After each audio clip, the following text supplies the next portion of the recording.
Welcome back, folks, to Chokitable Media. The event that happened when VDM went to Ivory Coast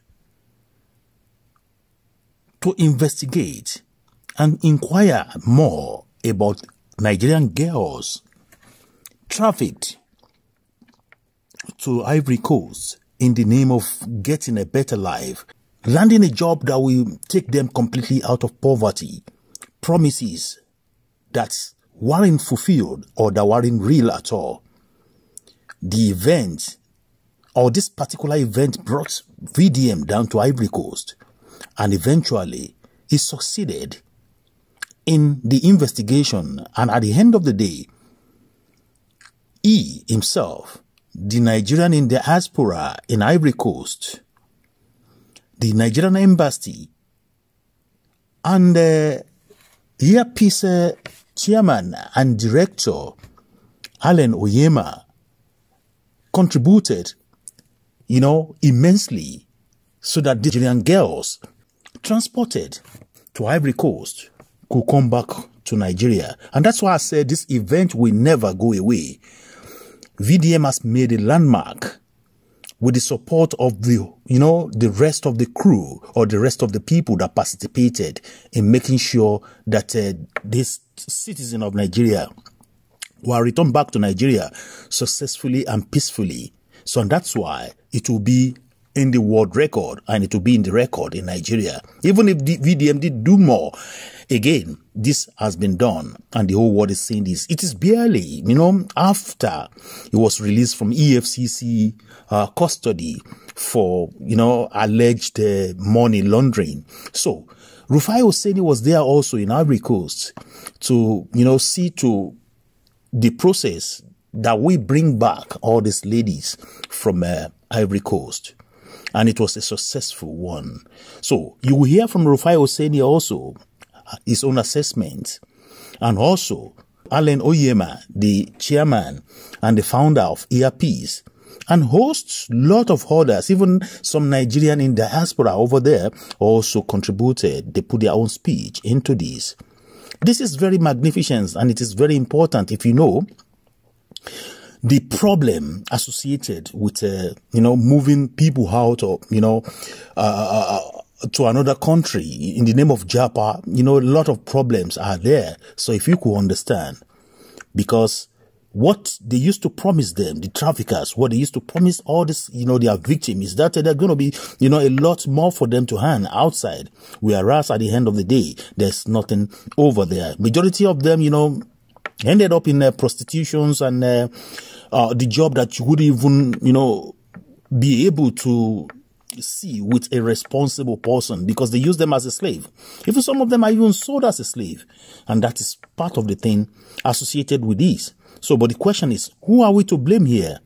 The traffickers, the parents of this, those involved, particularly this particular incident, the parent of these girls, are they going to be the one to be blamed, or can we just say the blame is in general over everybody? For example, the governments in Nigeria or the citizens of Nigeria themselves. Because if the country were to be good, probably they may not even venture, or those people in that business will actually not be in that business at all, in ripping people off, in lies and deception to transport ignorant people out of their safety to where they will be exposed to a lot of danger. I'll leave you here now. I want you to watch the video and see what happened over there in Lagos when they arrived in Lagos and when they moved from Ivory Coast. This is Chokitable Media. Don't forget to share, like, and subscribe, and give kudos to those whom kudos or flowers belongs. VDM, Onyema, and the rest of them that contributed to this to make it happen. Oga, this is my spot. Very tight man. What he's done. He's the hero of the world. Not any of us here because he brought this into limelight before I started to do this, before every teaching. Let's go. Good thing that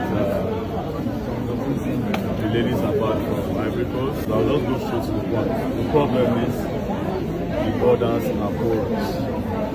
The borders are porous, the immigration are not doing too much. They waste their time with bag of rice that is coming into Nigeria, contraband goods, you know. We have more problems.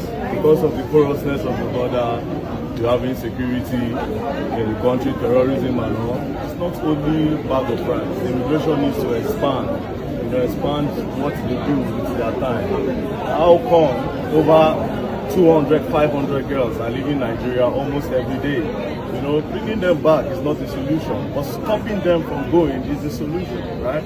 Now, this trafficking is not only outside the country, it still happens inside Nigeria. A kid standing on the road to beg you different traffic junctions in Nigeria is also trafficking. Some of them are being trafficked and turned into beggars. You know, the problem is really, really big. It's not about bringing them back and then you just bring them back, you do the application. A lot of them will still go back because these borders are porous.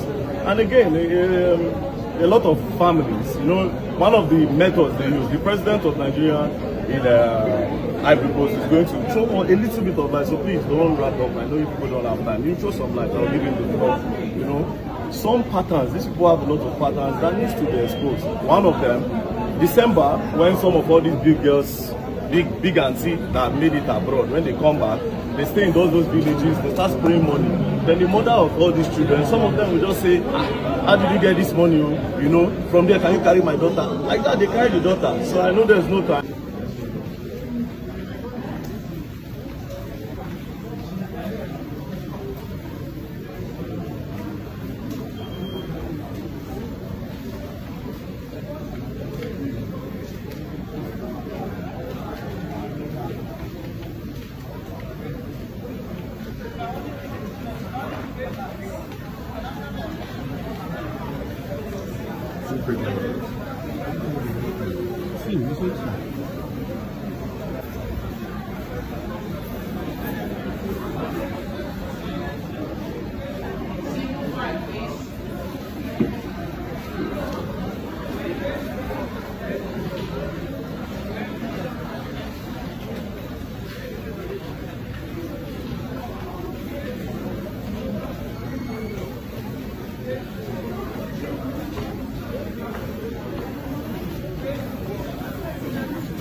So now, let's hear a word or two from Rufai Oseni of Arise Television and VOP. His perspective is always helped, very necessary in the scheme of things. Here, Rufai Oseni will talk to us more about this trafficking and the movement of these girls from Ivory Coast down to Lagos. Ladies and gentlemen, it's a symbolic day. I just came on a flight to Ivory Coast today. You remember the girls trafficked to Ivory Coast from what happened as regards, you know, that situation where I think it was a very dark man, Martin said, that revealed when he came to Ivory Coast one of the girls trafficked. We're currently in the flight, you know, in Abidjan, where Air Peace in its magnanimity has said they were going to evacuate those girls and bring them back. So we are right there in the flight. Very next video you're going to be seeing here are that of the girls coming back to hope, coming back to health, and coming back to healing in Nigeria. And this is kudos Air Peace. They made their effort as regards. They said they were going to do it, and now they have done it. So we're just making the arrangements here. The crew and everybody is getting ready for the girls. I hear, as we speak now, the girls are coming up. They're just here in Abidjan, Ivory Coast. Very soon, the girls are going to make their way in from that terminal. And they're going to be able to come in, and you will see the girls as they come in. So, just watch it, everybody. We have the exclusives for you right here on the Arise News channel.